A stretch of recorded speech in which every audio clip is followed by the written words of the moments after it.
Hindi kami nag-aalala na haharangin ang ebidensya naming ilalabas sa impeachment trial. Kung haharangin ang ebidensya namin, remember that we are not the ones in trial. Huhusgahan din ng bayan ang ating mga senator judges. And while we will give them utmost respect, siguradong ang pagtingin ng taong bayan sa isang impeachment court na hindi papayag na ilabas ang ebidensya ay makapagbabago ng damdamin ng mga Pilipino. Lalo na sa team ng depensa, kung hindi na kayo nagpakita, kung hindi na kayo sumipot, haharangin nyo pa din ang ebidensya. Hindi talaga maganda ito para sa isang ini-impeach na mataas na opisyal. So we're not worried. We're prepared to present our evidence. No matter what they will do, sila na ang maghusga sa amin. Igagalang namin ang ating impeachment court. That is the purpose of the pre-trial.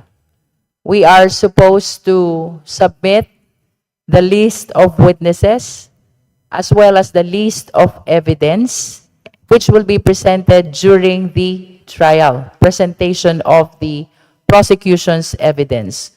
Although I understand that if the evidence is not yet available during the pre-trial, so long as we can justify the same, it may be presented still before the impeachment court, but that will be subject to the approval, of course, of the impeachment court. The decision on admissibility of evidence are made by the Senate as an impeachment court, but the discretion to present evidence kung ano pa yung ihahain namin na ebidensya ay nasa kamay ng prosecution. And the court cannot interfere with that discretion.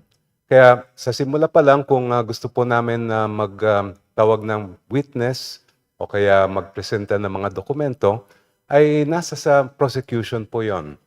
Now, later on, how the Senate will evaluate that evidence or whether they will admit it will be subject, of course, to arguments and on both sides and then a decision by the court. Wala namang pinagkaiba yan sa regular na korte. Sana maintindihan din ng mga kababayan natin na hindi pwedeng harangin ng teknikalidad ang procedure sa isang impeachment court. Huwag po kayong maniniwala na may mga technicalities kasi ang isang impeachment trial at isang impeachment process, sinadya ng mga sumulat ng ating konstitusyon na dapat maging maluwag ang pag-interpret ng rules of procedure para mailabas lahat ng ebidensya at matimbang ito ng husto ng ating mga senator judges at ang sarili nilang konsyensya ang maghuhusga. Wala pong dapat mabigat na ebidensya na kailangan ng proof beyond reasonable doubt, but the quantum of evidence required to convict is simply the personal assessment of each senator judge whether a high public official should be removed or may stay in public office.